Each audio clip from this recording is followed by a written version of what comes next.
Hi guys, ഇന്നത്തെ വീഡിയോയിൽ നമ്മൾ നോക്കാൻ പോകുന്നത് എന്താണ് IPO, എങ്ങനെയാണ് ഒരു IPOക്ക് വേണ്ടി അപ്ലൈ ചെയ്യുക എന്നാണ്. വിശദമായിട്ട് നമുക്ക് ഈ കാര്യങ്ങൾ പഠിക്കാം. ഒരു IPOക്ക് ഞാനിപ്പോൾ അപ്ലൈ ചെയ്ത് കാണിക്കാം. Zerodha Kite എന്ന് പറയുന്ന പ്ലാറ്റ്ഫോമിലൂടെയാണ് ഞാനിപ്പോൾ IPO അപ്ലൈ ചെയ്ത് കാണിക്കുന്നത്.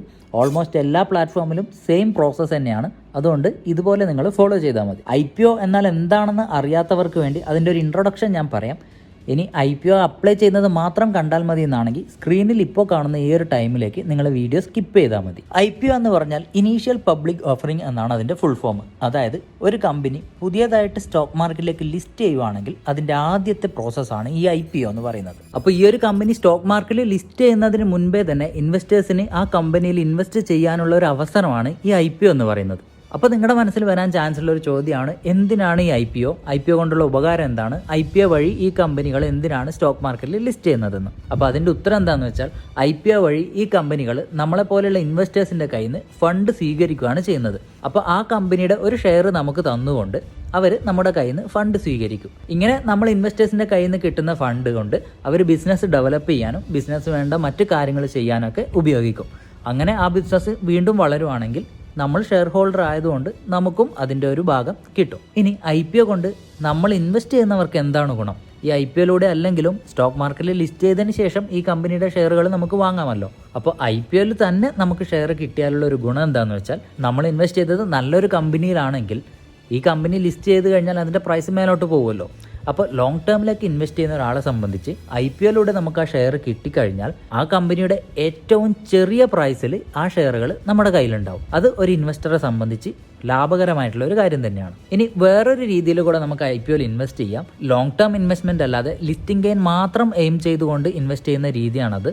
അതാണ് ഞാൻ ടൈറ്റിലിൽ കൊടുത്തത് 3 ദിവസം കൊണ്ട് 100% വരെ റിട്ടേൺ കിട്ടാൻ ചാൻസ് ഉള്ളത് എന്നൊക്കെ. നോർമലി നമ്മളൊരു IPOക്ക് അപ്ലൈ ചെയ്ത് കഴിഞ്ഞാൽ 3-4 ദിവസത്തിനുള്ളിൽ ആ കമ്പനി സ്റ്റോക്ക് മാർക്കറ്റിൽ ലിസ്റ്റ് ചെയ്യും. അപ്പോൾ തന്നെ നമുക്ക് നല്ല ഗെയിൻ കിട്ടിക്കഴിഞ്ഞാൽ നമുക്ക് സെല്ല് ചെയ്ത് ഒഴിവാക്കാവുന്നതാണ്. ഈ 3-4 ദിവസം കൊണ്ട് 100% വരെ റിട്ടേൺ നൽകിയിട്ടുള്ള IPOകൾ ഇന്ത്യൻ മാർക്കറ്റിൽ ഉണ്ടായിട്ടുണ്ട്. നോർമലി ഒരാൾക്ക് ഏറ്റവും മിനിമം ഇൻവെസ്റ്റ് ചെയ്യേണ്ട തുക എന്ന് പറയുന്നത് 15,000 രൂപയാണ്. അപ്പോൾ ഞാനിപ്പോൾ പറഞ്ഞതനുസരിച്ച് കഴിഞ്ഞ വർഷങ്ങളിൽ വന്ന ചില IPOസിൽ 15,000 രൂപ ഇൻവെസ്റ്റ് ചെയ്ത ഒരാൾക്ക് 30,000 രൂപ വരെ തിരിച്ചു കിട്ടിയ ചരിത്രമുണ്ട്. ഇനി IPOൻ്റെ കാറ്റഗറീസ് നമുക്ക് നോക്കാം. 2 തരത്തിലാണ് IPOകൾ ഉള്ളത്.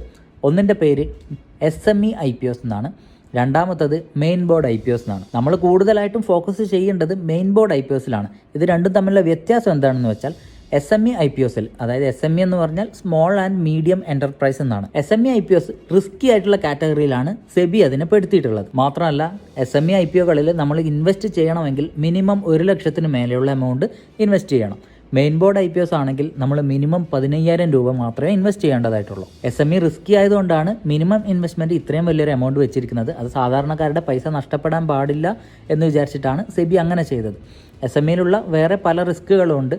ലിക്വിഡിറ്റി പ്രോബ്ലം ഉണ്ട്. മാത്രമല്ല കമ്പനിയുടെ ഫൈനാൻഷ്യൽ ഡാറ്റയിൽ മാനിപ്പുലേറ്റ് ചെയ്ത് കാണിക്കുന്ന പരിപാടികളൊക്കെ നടക്കുന്നുണ്ട്. എന്നാൽ പോലും കഴിഞ്ഞ ഒരു വർഷം വന്നിട്ടുള്ള SME IPOs നല്ല റിട്ടേൺ കൊടുത്തിട്ടുണ്ട്. 100% മേലെ റിട്ടേൺ കൊടുത്ത SME IPOs ഉണ്ട്. 100% റിട്ടേൺ എന്ന് പറയുമ്പോൾ മിനിമം ഇൻവെസ്റ്റ്മെൻറ്റ് 1 ലക്ഷത്തിന് മേലെയാണെന്ന് പറഞ്ഞു. അപ്പോൾ 1 ലക്ഷം ഇൻവെസ്റ്റ് ചെയ്ത ഒരാൾക്ക് 3-4 ദിവസം കൊണ്ട് 2 ലക്ഷം റിട്ടേൺ കിട്ടിയ SME IPOs കഴിഞ്ഞ വർഷം ഉണ്ടായിട്ടുണ്ട്. എന്നാലും SME IPO എന്ന് പറയുന്നത് റിസ്കി ആയിട്ടുള്ള കാറ്റഗറിയിലാണ് ഇപ്പോഴും കൺസിഡർ ചെയ്യുന്നത്. അപ്പോൾ നമ്മൾ നോക്കേണ്ടത് മെയിൻ ബോർഡ് IPOs തന്നെയാണ്. മെയിൻ ബോർഡ് ആണെങ്കിലും അത് വളരെ നന്നായിട്ട് അനലൈസ് ചെയ്തതിന് ശേഷം മാത്രമേ ഇൻവെസ്റ്റ് ചെയ്യാൻ പാടുള്ളൂ. മെയിൻ ബോർഡ് IPOസിലും നഷ്ടം വരാൻ സാധ്യതയുള്ള IPOകൾ ഉണ്ടായിട്ടുണ്ട്. അതുകൊണ്ട് എല്ലാ ഡീറ്റെയിൽസും വളരെ ഡീറ്റെയിൽ ആയിട്ട് അനലൈസ് ചെയ്തതിന് ശേഷം മാത്രം നമ്മൾ IPOക്ക് അപ്ലൈ ചെയ്യണം. ഇനി നമുക്ക് IPOൻ്റെ പ്രോസസ്സുകൾ എന്തൊക്കെയാണെന്ന് നോക്കാം. ഒരു കമ്പനി IPO പ്രഖ്യാപിച്ചു കഴിഞ്ഞാൽ അതിന് ഒരു ടൈം ലൈൻ അവർ പബ്ലിഷ് ചെയ്യും. ഞാനിപ്പോൾ അവൈലബിൾ ആയിട്ടുള്ള ഒരു കമ്പനിയുടെ IPO ഡീറ്റെയിൽസ് വെച്ചിട്ട് കാര്യങ്ങൾ പറഞ്ഞുതരാം. മമത മെഷീനറി എന്ന് പറയുന്ന ഒരു കമ്പനിയുടെ IPO ഡീറ്റെയിൽസ് ആണ് ഇപ്പോൾ സ്ക്രീനിൽ കാണുന്നത്. നിങ്ങൾക്ക് കാണാൻ പറ്റും ഇവിടെ ഓഫർ സ്റ്റാർട്ട്, ഓഫർ എൻഡ് എന്ന് പറഞ്ഞിട്ട് 2 ഡേറ്റുകൾ കാണാൻ പറ്റും. ഇന്ന് ഡിസംബർ 20-ാം തീയതിയാണ്. ഈ IPOയിൽ ഓഫർ സ്റ്റാർട്ട് ചെയ്യുന്നത് ഡിസംബർ 19-നാണ്. ഓഫർ എൻഡ് ചെയ്യുന്നത് ഡിസംബർ 23-നാണ്. നോർമലി എല്ലാ മെയിൻ ബോർഡ് IPOസും ഓപ്പൺ ആയിരിക്കുന്നത് 3 ദിവസമാണ്. അതായത് 3 വർക്കിംഗ് ഡേയ്സ് അല്ലെങ്കിൽ 3 ട്രേഡിംഗ് ഡേയ്സ്. ഇവിടെ 19, 20, 23 ഇതാണ് ട്രേഡിംഗ് ഡേയ്സ്. അതിനിടയിൽ ഒരു ശനിയും ഞായറും വന്നു. അതുകൊണ്ടാണ് ഇത്രയും ഡേറ്റ് കാണിക്കുന്നത്. നോർമലി നമുക്ക് 3 ദിവസം മാത്രമേ IPOയിൽ അപ്ലൈ ചെയ്യാൻ പറ്റുള്ളൂ. അതിന് IPO ഓപ്പൺ ആയിരിക്കുന്ന ഡേറ്റുകൾ എന്നാണ് പറയുന്നത്. ആ ഡേറ്റുകളാണ് ഇവിടെ ഓഫർ സ്റ്റാർട്ട് ഓഫർ എൻഡ് എന്ന് പറയുന്നത്. ഡിസംബർ 19 രാവിലെ മുതൽ ഡിസംബർ 23 വൈകുന്നേരം 5 മണി വരെ നമുക്ക് IPOയിൽ അപ്ലൈ ചെയ്യാൻ സമയമുണ്ട്. ഇനി അതിൻ്റെ താഴെയുള്ള അലോട്ട്മെൻറ്റ് എന്ന് പറഞ്ഞൊരു ഡേറ്റ് ഉണ്ട്.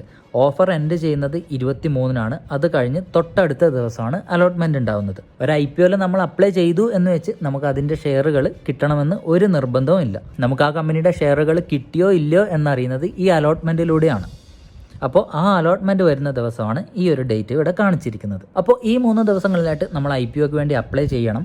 അപ്ലൈ ചെയ്യുന്ന സമയത്ത് തന്നെ നമ്മുടെ ബാങ്ക് അക്കൗണ്ടിൽ നിന്ന് ഒരു എമൗണ്ട് നമ്മൾ ഹോൾഡ് ചെയ്ത് വെക്കണം. നോർമലി മെയിൻ ബോർഡ് IPOs 15,000 രൂപയിൽ താഴെയാണ് സെറ്റ് ചെയ്തിരിക്കുന്നതെന്ന് ഞാൻ പറഞ്ഞു. അപ്പോൾ നമ്മൾ UPI ആപ്പ് ഉപയോഗിച്ച് ഒരു 15,000 രൂപ നമ്മുടെ ബാങ്ക് അക്കൗണ്ടിൽ ഹോൾഡ് ചെയ്ത് വെക്കും. അക്കൗണ്ടിൽ നിന്ന് ഡെബിറ്റ് ചെയ്യില്ല, ഹോൾഡ് ചെയ്ത് വെക്കും. ആ പൈസ നമ്മുടെ അക്കൗണ്ടിൽ തന്നെ ഉണ്ടാവും, അത് ഹോൾഡ് ആയിരിക്കും. ആ പൈസ നമുക്ക് വേറെ ഒന്നിനും ഉപയോഗിക്കാൻ കഴിയില്ല. ഈ അലോട്ട്മെൻറ്റിൻ്റെ ദിവസം നമുക്കറിയാൻ പറ്റും നമുക്ക് ഈ കമ്പനിയുടെ ഷെയർ കിട്ടിയോ ഇല്ലയോ എന്ന്. അഥവാ നമുക്ക് ഈ കമ്പനിയുടെ ഷെയർസ് അലോട്ട് ചെയ്തിട്ടുണ്ടെങ്കിൽ നേരത്തെ നമ്മുടെ ബാങ്ക് അക്കൗണ്ടിൽ ഹോൾഡ് ചെയ്ത് വെച്ചിരിക്കുന്ന എമൗണ്ട് ഡെബിറ്റ് ആയി പോവുകയും, അഥവാ അലോട്ട്മെൻറ്റിൽ നമുക്ക് ഈ ഷെയർ കിട്ടിയിട്ടില്ലെങ്കിൽ ആ ഹോൾഡ് മാറി വീണ്ടും നമ്മുടെ ബാങ്ക് അക്കൗണ്ടിൽ തന്നെ ക്യാഷ് തിരിച്ച് കിട്ടുകയും ചെയ്യും. അപ്പോൾ അങ്ങനെ ക്യാഷ് നമുക്ക് തിരിച്ച് കിട്ടുന്ന പ്രോസസ്സാണ് റീഫണ്ട് ഇനീഷ്യേഷൻ എന്ന് പറയുന്നത്. അത് വീണ്ടും 1-2 ദിവസം കഴിഞ്ഞിട്ടുള്ള ഡേറ്റ് ആയിരിക്കും. അതുപോലെ തന്നെ അലോട്ട്മെൻറ്റ് പ്രോസസ്സിൽ നമുക്ക് ഷെയർസ് അലോട്ട് ചെയ്തിട്ടുണ്ട് എന്നാണെങ്കിൽ ഡിമാറ്റ് ട്രാൻസ്ഫർ എന്ന് പറയുന്ന ഈ ഒരു ഡേറ്റിൽ നമ്മുടെ ഡിമാറ്റ് അക്കൗണ്ടിലേക്ക് ഈ ഷെയറുകൾ ട്രാൻസ്ഫർ ആവും. അങ്ങനെ ട്രാൻസ്ഫർ ആയി കഴിഞ്ഞാൽ നമ്മൾ ഏത് ട്രേഡിംഗ് ആപ്പാണോ യൂസ് ചെയ്യുന്നത് ആ ട്രേഡിംഗ് ആപ്പിൽ ഈ ഷെയർസ് നമുക്ക് കാണാൻ പറ്റും. അതിൻ്റെ തൊട്ടടുത്ത ദിവസമാണ് ലിസ്റ്റിംഗ് എന്ന് പറഞ്ഞിട്ടൊരു ഡേറ്റ് കാണിക്കുന്നത്. ലിസ്റ്റിംഗ് എന്ന് പറഞ്ഞാൽ ഒഫീഷ്യലി ഈ കമ്പനി സ്റ്റോക്ക് മാർക്കറ്റിൽ ലിസ്റ്റ് ചെയ്യുന്ന ദിവസമാണ്. അന്ന് മുതൽ ഈ കമ്പനി സ്റ്റോക്ക് മാർക്കറ്റിൽ ട്രേഡിംഗ് ചെയ്യാൻ ആരംഭിക്കും. അലോട്ട്മെൻറ്റ് പ്രോസസ്സിൽ നമുക്ക് ഷെയർസ് കിട്ടിയ ഒരാളാണെങ്കിൽ ഈ ലിസ്റ്റ് ചെയ്യുന്ന ദിവസം മുതൽ നമുക്ക് വേണമെങ്കിൽ ഈ ഷെയറുകൾ വിറ്റൊഴിവാക്കാം. ഇനി കൂടുതൽ ഷെയറുകൾ വാങ്ങണം എന്നാണെങ്കിൽ വാങ്ങുകയും ചെയ്യാം. ഇനി IPO അലോട്ട്മെൻറ്റിൽ ഷെയർ കിട്ടാത്ത ആളാണെങ്കിൽ അങ്ങനെയുള്ള ആൾക്കാർക്ക് ലിസ്റ്റ് ചെയ്യുന്ന ദിവസം ഈ ഷെയറുകൾ വാങ്ങാനും പറ്റും. മാൻഡേറ്റ് എൻഡ് എന്ന് പറയുന്നത് നമ്മൾ UPI ആപ്പിൽ ഒരു മാൻഡേറ്റ് ക്രിയേറ്റ് ചെയ്ത് വെച്ചിട്ടുണ്ട്. അതിൻ്റെ എൻഡ് ഡേറ്റ് ആണ്. പൈസ തിരിച്ചു കിട്ടാൻ സാധാരണ ഈ ഒരു ഡേറ്റ് വരെയൊന്നും കിട്ടാറില്ല. റീഫണ്ട് ഇനീഷ്യേഷൻ എന്ന് പറയുന്ന ആ ഡേറ്റിൽ തന്നെ പൈസ തിരിച്ച് കിട്ടാറുണ്ട്. അപ്പോൾ ഇതാണ് ഒരു IPOൻ്റെ ടൈം ലൈൻ എന്ന് പറയുന്നത്. ഇനി അടുത്തതായിട്ട് മനസ്സിലാക്കേണ്ട പ്രധാനപ്പെട്ട ഒരു കാര്യം എന്ന് പറഞ്ഞാൽ പ്രൈസ് ബാൻഡ് ആണ്. IPO price band. ഒരു കമ്പനിയുടെ ഒരു ഷെയറിന് ഇത്ര രൂപ എന്ന് പറഞ്ഞിട്ടുണ്ടാവുമെന്ന് നമുക്കറിയാമല്ലോ. അപ്പോൾ നമ്മൾ IPOയിൽ ഈ കമ്പനിയുടെ പ്രൈസ് എത്രയാണെന്ന് പറയുന്നത് ഒരു പ്രൈസ് ബാൻഡ് ആയിട്ടാണ്. മമത മെഷീനറി എന്ന് പറയുന്ന ഈ IPOൻ്റെ കേസിൽ 230 മുതൽ 243 വരെയാണ് പ്രൈസ് ബാൻഡ്. എല്ലാ IPOകളിലും ഇങ്ങനെ ഒരു പ്രൈസ് ബാൻഡ് ആയിട്ടാണ് പബ്ലിഷ് ചെയ്യുന്നത്. ഇതിൽ 243 എന്നുള്ള ഈ ഒരു പ്രൈസിനെ കട്ട് ഓഫ് പ്രൈസ് എന്നാണ് പറയുന്നത്.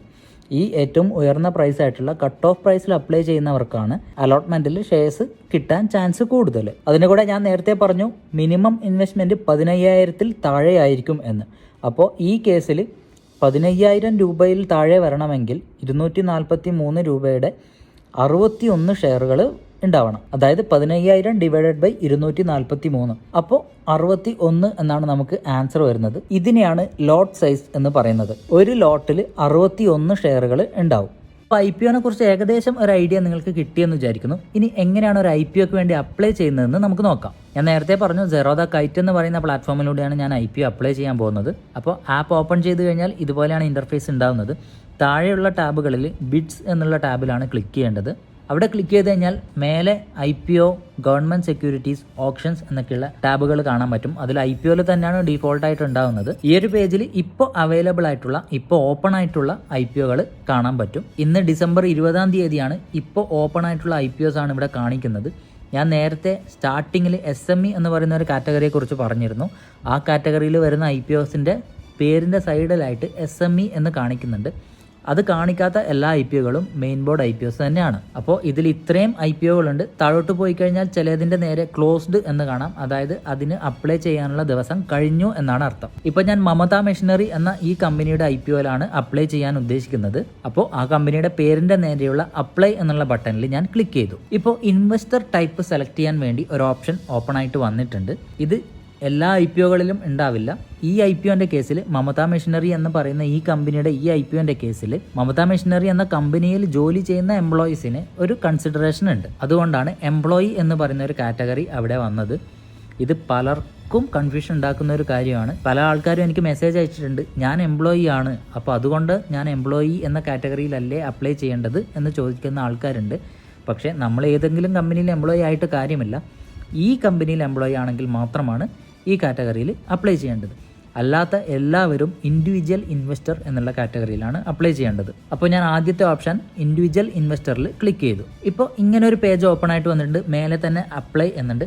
ഈ പേജിൽ ഈ IPO ആയിട്ട് ബന്ധപ്പെട്ട എല്ലാ കാര്യങ്ങളും ഉണ്ട്. അപ്പോൾ നേരത്തെ പ്രൈസ് ബാൻഡിൻ്റെ കാര്യം പറഞ്ഞപ്പോൾ നമ്മൾ പറഞ്ഞു ഈ IPOൻ്റെ മിനിമം ക്വാണ്ടിറ്റി എന്നുള്ളത് 61 ആണ്. അതായത് ഒരു ലോട്ടെങ്കിലും നമ്മൾ അപ്ലൈ ചെയ്യണം.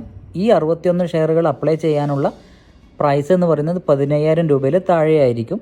നമ്മൾ അപ്ലൈ ചെയ്യേണ്ടത് 243 എന്നുള്ള പ്രൈസിലാണ്. അപ്പോൾ ഈ പേജിൽ താഴോട്ട് പോയി കഴിഞ്ഞാൽ നമുക്ക് എല്ലാ ഡീറ്റെയിൽസും വായിച്ച് മനസ്സിലാക്കാൻ പറ്റും. നേരത്തെ ഞാൻ കാണിച്ച IPOയുടെ ഡേറ്റുകൾ, അതായത് IPO ടൈം ലൈൻ ഒക്കെ ഇവിടെ നമുക്ക് കാണാം. അതൊക്കെ വായിച്ച് മനസ്സിലാക്കിയതിന് ശേഷം വീണ്ടും മേലോട്ട് വന്ന് അപ്ലൈ എന്നുള്ള ബട്ടണിൽ ക്ലിക്ക് ചെയ്യണം. അങ്ങനെ ക്ലിക്ക് ചെയ്ത് കഴിഞ്ഞാൽ ഇപ്പോൾ ഒരു പേജ് ഓപ്പൺ ആയിട്ട് വന്നിട്ടുണ്ട്. മേലെ നമ്മുടെ കമ്പനിയുടെ പേര് കാണിക്കുന്നുണ്ട്. അടുത്തത് UPI ID എൻ്റർ ചെയ്യാനുള്ള ഓപ്ഷനാണ്. ഏത് ബാങ്ക് അക്കൗണ്ടിൽ നിന്നാണോ നമുക്ക് ഇതിനു വേണ്ടി പൈസ പോകേണ്ടത് ആ ബാങ്ക് അക്കൗണ്ടിൻ്റെ UPI ID ആണ് നമ്മൾ അപ്ലൈ ചെയ്ത് കൊടുക്കേണ്ടത്. ഇവിടെ എല്ലാവർക്കും വരുന്നൊരു ഡൗട്ട്, സെറോദയായിട്ട് ലിങ്ക് ചെയ്ത ബാങ്ക് അക്കൗണ്ട് തന്നെ ഇതിനു വേണ്ടി ഉപയോഗിക്കണോ എന്നുള്ളതാണ്. അങ്ങനെ ഒരു നിർബന്ധവുമില്ല. നമ്മുടെ പേരിൽ അല്ലെങ്കിലും വേറെ ആരുടെയെങ്കിലും പേരിലുള്ള അക്കൗണ്ട് ആണെങ്കിൽ പോലും IPO അപ്ലൈ ചെയ്യുമ്പോൾ നമുക്ക് ആ അക്കൗണ്ട് യൂസ് ചെയ്യാൻ പറ്റും. അപ്പോൾ UPI ID എൻ്റർ ചെയ്ത് കൊടുത്തതിന് ശേഷം താഴെ ബിഡ് ഡീറ്റെയിൽസ് ആണ് കൊടുക്കേണ്ടത്. ഈ കാണുന്ന കട്ട് ഓഫ് പ്രൈസ് എന്നുള്ള ഓപ്ഷൻ ടിക്ക് ചെയ്തിരിക്കണം. സെറോദയ്ക്ക് പുറമെ വേറെ ചില ആപ്പുകളിൽ ഇങ്ങനെ ഒരു ഓപ്ഷൻ ഉണ്ടായി എന്ന് വരില്ല. അങ്ങനെ ഒരു ഓപ്ഷൻ ഇല്ലെങ്കിൽ ഈ പ്രൈസ് എന്നുള്ള സ്ഥലത്ത് മാക്സിമം പ്രൈസ് എത്രയാണ്, ഈ IPOയുടെ കേസിൽ 243 രൂപ, അത് നമ്മൾ എൻ്റർ ചെയ്ത് കൊടുക്കണം. ക്വാണ്ടിറ്റി എന്നുള്ളത് മിനിമം ഒരു ലോട്ടെങ്കിലും നമ്മൾ അപ്ലൈ ചെയ്യണം. അതായത് മിനിമം 61 ഷെയറിന് വേണ്ടിയെങ്കിലും നമ്മൾ അപ്ലൈ ചെയ്യണം. അത് ഓട്ടോമാറ്റിക്കായിട്ട് അവിടെ വന്നിട്ടുണ്ട്. അപ്പോൾ ഒരു ലോട്ട് അപ്ലൈ ചെയ്യാനുള്ള പൈസ എത്രയാവുമെന്ന് താഴെ കാണിക്കുന്നുണ്ട്. 14,823 രൂപയാണ് ആവുന്നത്. ഇത്രയും കാര്യങ്ങൾ കൊടുത്തതിന് ശേഷം താഴെയുള്ള സബ്മിറ്റ് എന്നുള്ള ബട്ടൺ ഒന്ന് വലത്തോട്ടേക്ക് സ്വൈപ്പ് ചെയ്ത് കൊടുക്കണം. ആപ്ലിക്കേഷൻ ഇൻ പ്രോഗ്രസ് എന്നുള്ളൊരു മെസ്സേജ് വന്നിട്ടുണ്ട്. അതിൻ്റെ കൂടെ you will receive A UPI mandate എന്ന് കാണിച്ചിട്ടുണ്ട്. ഇത്രയും ചെയ്ത് കഴിഞ്ഞാൽ നമ്മളിവിടെ എൻ്റർ ചെയ്ത് കൊടുത്തൊരു UPI ID ഉണ്ടല്ലോ, ആ UPI ആപ്പിൽ ഒരു UPI റിക്വസ്റ്റ് വരും. അതിനെ മാൻഡേറ്റ് എന്നാണ് പറയുന്നത്. ഞാൻ നേരത്തെ പറഞ്ഞു പൈസ ഡെബിറ്റ് ചെയ്യില്ല, പൈസ ഹോൾഡ് ചെയ്ത് വെക്കുകയാണ് ചെയ്യുന്നത്. അതുകൊണ്ടാണ് അതിനെ മാൻഡേറ്റ് എന്ന് പറയുന്നത്. ആ UPI മാൻഡേറ്റ് നമ്മൾ ആക്സെപ്റ്റ് ചെയ്ത് കൊടുക്കണം. ആപ്പിൽ അപ്ലൈ ചെയ്ത ഉടനെ തന്നെ ഈ UPI മാൻഡേറ്റ് വരണമെന്നില്ല.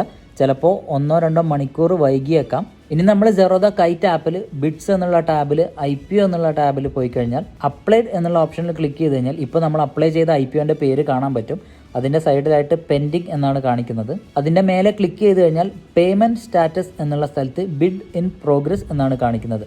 UPI ആപ്പിൽ നമ്മൾ മാൻഡേറ്റ് ആക്സെപ്റ്റ് ചെയ്ത് കഴിഞ്ഞാൽ ഈ സ്ഥലത്ത് മാൻഡേറ്റ് ആക്സെപ്റ്റഡ് എന്നാണ് കാണിക്കുക.